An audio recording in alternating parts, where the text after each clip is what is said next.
અમરેલી જિલ્લાના રાજુલા જાફરાબાદ પંથકમાં અંધરાધાર વરસાદ વરસ્યો હતો. લગભગ 7 થી 8 જેવો વરસાદને કારણે અહીંનું જનજીવન છે તે વધુ પડતું પ્રભાવિત થયું હતું. આપણે ગુજરાત તકની ટીમ પહોંચી છે રાજુલાના ડુંગર ગામે જે રીતે નદીના વેણનો વિસ્તાર છે ત્યાંના જે સ્થાનિક ઘરો છે તેની સ્થિતિ બહુ કફોડી થઈ ગઈ હતી. પોતાની ઘર વખરી સામાન સહિત તમામ વસ્તુઓ પલળી ગઈ હતી. આપણી સાથે એના સ્થાનિકો છે, એમને પૂછવું પડ્યું આખી ઘટના કઈ રીતે બની હતી, કયો વરસાદ હતો અને કઈ રીતે પાણીનો પ્રકોપ છે તમારા ઘર સુધી પહોંચ્યો.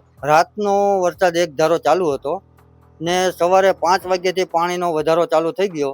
તે 5 વાગ્યાથી પાણીનો એટલો બધો વધારો થઈ ગયો કે ઠેઠ બસ સ્ટેન્ડ વિસ્તાર સુધી પાણી પહોંચતા બધાના ઘરની અંદર પાણી ગળી ગયું ને બધાના અનાજ ખાણીપીણી બધુંય પલળી ગયું ને અત્યાર સુધી સાફસૂફ કરવામાં 10 વાગ્યાથી ચાલુ કર્યું હતું. પાણી થોડુંક 10 વાગે ઓછું થયું.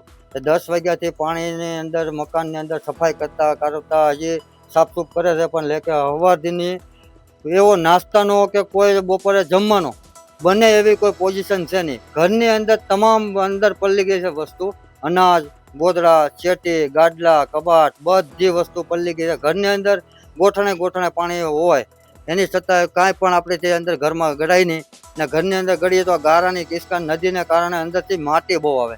માટી આવે એટલે અંદર ગોઠણે પાણીની અંદર ઘૂટી તો માટી થઈ ગઈ છે ઘરની અંદર.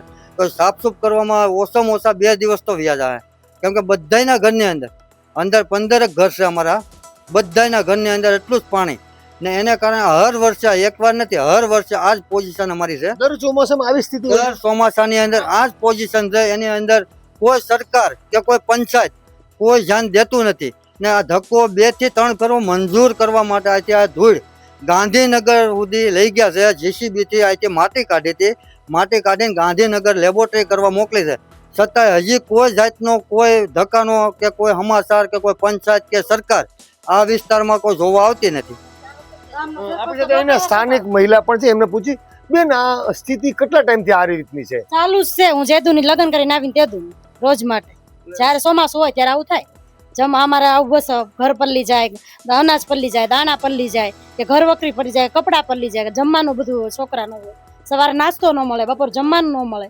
કે ગામનો અમારો સરપંચ છે પણ કોઈ દી ડોકાવા ન આવે.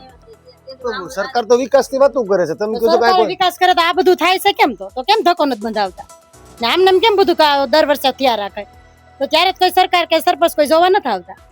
સરપંચ ને કોઈ આટો નથી મારતો, તંત્ર વાળા દિવસ નહીં, કોઈ દિવસ નહીં. અમે કહીએ ને એક ટ્રેક્ટર માટી અમારા ઘર પર કે નખાવો તો ઈ નો નખાવ.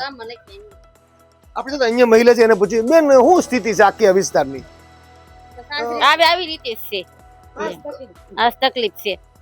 પાણી ગળી જાય, હા પાણી ગળી જાય છે, બધું પલ્લી જાય છે, બધી રીતે અહીં બારે તો ગોઠણ પાણી દર વર્ષે એમ થાય. અત્યારે ગાડલા બધું પલ્લી ગયું છે. અમારું કબાટમાં ગાભા બધી વસ્તુ, ખાવાની વસ્તુ કાંઈ જ હવારમાં નાસ્તા નથી કર્યા છોકરાને, અત્યારે જમવાનું નથી કાંઈ. ત્યાં કેટલા છો પરિવારમાં, કેટલા છો? અમે 6-7 જણા છીએ અત્યારે. તો બપોરનું જમવાનું હવે શું થાય? હવે જમવાનું તો અમારે તો જોવાનું ને સાહેબ. હવે અમે શું કરીએ? ભૂખ્યા રહેવું, છોકરાને ભૂખ્યા રાખશું તો શું કરવાનું? હવે બેન તમે શું કહેજો, હાલની સ્થિતિ કેવી છે બસ તમારી? બહુ ખરાબ સાહેબ. સ્થિતિમાં તમારા ઘરમાં બધાને પાણી ગળી ગયું છે અને કોઈને કઈ ચૂલા કે રસોડા કઈ થાય એમ નથી. અને છોકરા આમને હવારના ભૂખ્યા છે, નાસ્તા ચા પાણી નથી થયા અને કોઈ ધ્યાન દેવાય નથી આવતું, કોઈ પૂછવાય નથી આવતું. સરપંચ છે? હા સરપંચ છે, કોઈ આવ્યું જ નથી, કોઈ તપાસ કરવા નથી આવતું કે શું થાય છે શું નથી થતું. અમારા ઘરમાં આટલા સુધી પાણી હોય દર વર્ષે. જે ડુંગર ગામ છે, ડુંગર ગામની સ્થિતિ બહુ વિકટ છે. ડુંગર ગામમાં લગભગ આ છેલ્લા 15 ઘરો છે ત્યાં પૂર સંરક્ષણની જે દિવાલ હોવી જોઈએ, જે ગાંધીનગર સુધી રજૂઆત કરી, પરંતુ હજી સુધી સરકાર કે તંત્ર દ્વારા આ દિવાલ ન બનાવવાને કારણે 15 જેટલા ઘરોમાં ગંભીર મુશ્કેલી થાય છે. તંત્રના કોઈ બાબુઓ અહીં સુધી ડોકાતા નથી ને સ્થાનિક સરપંચ પણ અહીં સુધી આવતા નથી. તે વાસ્તવિકતા છે. ફારૂક કાદરી, ગુજરાત તક, અમરેલી.